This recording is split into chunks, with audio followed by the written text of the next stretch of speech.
Hello दोस्तों, हमारी आज की इस कहानी का नाम है पराया। पवित्रा जी की नई बहू आज ही घर में प्रवेश किया था। घर में नई बहू के आने से सब बहुत खुश थे। घर में बधाई देने वाले का जोर और नई बहू की मुंह दिखाई करने वाले के तांत लगा था। इसी बीच पवित्रा जी किसी काम से अपने कमरे में गई। तभी उनकी नज़र अपने पति रामाकांत जी की फोटो पर पड़ी। अपने पति रामाकांत जी की फोटो की ओर, जिनकी अभी 2 साल पहले ही मृत्यु हुई थी।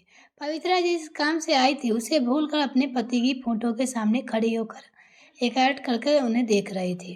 उनकी आंखों में आंसू गिरने लगे। तभी उनका बेटा अमित आ गया। अमित, माँ क्या बात है, आप रो क्यों रही हो? सब ठीक तो है ना? पवित्रा जी, नहीं बेटा, कोई बात नहीं है, बस तेरे पापा की याद आ गई। वो आज होते तो बात कुछ और ही होती। अमित, हाँ माँ, ये बात तो है, पर आप दुखी मत हो, ये सब भगवान के हाथ में है। चलो बाहर, सब आपका इंतजार कर रहे हैं। पवित्रा जी आंसू पोंछकर बाहर आकर मेहमानों की खातिरदारी में लग जाती है। शादी से बड़े घर में सभी नई बहू को घेरे बैठे थे। 2 दिन बाद जब सब मेहमान चले गए तो पवित्रा जी ने नई बहू को बेटे को एक जगह बिठाया और कहा, पवित्रा जी बेटी, अब यह घर तुम्हें संभालना है। यह लो घर की चाबी। अंजना, माँ जी, ये चाबी आप मुझे क्यों दे रही हो? यह घर आपका है, आप संभालिए। अमित, तुमने माँ जी से बताया नहीं कि शादी के बाद हम दोनों अपने नए फ्लैट में रहने जाएंगे? पवित्रा जी, अमित बहू ये क्या कह रही है?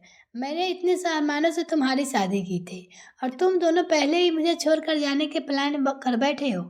यह कहकर पवित्रा जी रोने लगी। अमित, माँ ऐसी बात नहीं है, तुम जो तो जानती हो अंजना नए ख्यालों की लड़की है और इसीलिए हम अलग रहना चाहते हैं।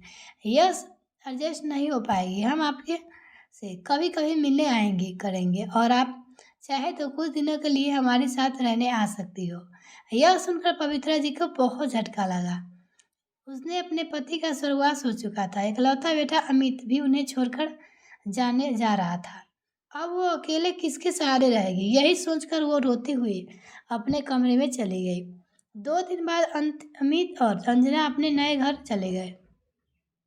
जाते समय अमित ने माँ से कहा, अमित माँ, मैं आपके मिलने आता रहूँगी और पैसे भी भिजवाता रहूँगी, आप चिंता मत करिए। पवित्रा जी, उसकी तुम चिंता मत करो, तेरे पापा ने इतना कुछ छोड़ गए हैं कि मैं अपने जीवन भर सुख से रह सकती हूँ। तू जाकर अपनी गृहस्थी जमा कर चिंता छोड़ दे। अमित और अंजना दोनों चले गए। उनके जाने के बाद पवित्रा जी के बहू जी फूट फूट कर रोई, लेकिन अब कौन था जो उनको चुप कराता? इसीलिए वो रोते रोते सो गई। जब उठी तो छत पर जाकर बैठ गई। इसी तरह कुछ दिन बीत गए। अमित ने अपने नए घर जाकर एक बार भी माँ से बात नहीं की। अमित ने इस व्यवहार से पवित्रा जी टूट सी गई थी। एक दिन पवित्रा जी की बचपन की सहेली उनसे मिलने आई, कविता। अरे पवित्रा, कैसी हो? अमित की शादी पर तो मैं नहीं आ सकी, सोचा आज जाकर बहू की मुंह दिखाई कर आता हूँ। बहू कहाँ है? पवित्रा जी, कविता, वो दोनों घर से छोड़कर चले गए हैं। बहू मेरे साथ नहीं रहना चाहती है। यह सुनकर कविता को बहुत गुस्सा आया। उसने कहा, कविता तू चिंता मत कर, मैं हूँ ना, तेरे साथ हूँ। सुनकर घर को पेइंग गेस्ट बना देते हैं। पास ही कॉलेज है, उसमें बच्चे यहाँ आकर रहेंगे। उनसे तुझे इनकम भी हो जाएगा और तेरा मन भी लगा रहेगा। पवित्रा जी, लेकिन यह सब कैसे होगा? मुझे तो कुछ नहीं आता। कविता जी, मैं काफ़ी दिनों से यही काम कर रही हूँ, तू चिंता मत कर, मैं सब इंतजाम कर दूँगी। कुछ दिन बाद कविता सारा इंतजाम कर देती है। दिया। कॉलेज के बच्चे पेइंग गेस्ट की तरह वहाँ रहने लगे। पवित्रा जी उनसे बात करना चाहती थी, उनका अपने बच्चों को तरह ख्याल रखती थी। इन सब से समय कब निकल जाता पता ही नहीं चलता था। पवित्रा जी इस सब से बहुत खुश रहने लगी। उन्हें अब अमित और अंजना की याद भी नहीं आती थी। बच्चे भी उन्हें बहुत मानते थे। इस तरह उनका अकेलापन भी दूर हो गया और उन्हें किसी पर बोझ भी नहीं बनना पड़ा। मिलते हैं फिर नेक्स्ट रेफरेंस, तब तक के लिए bye. Thanks for watching this video.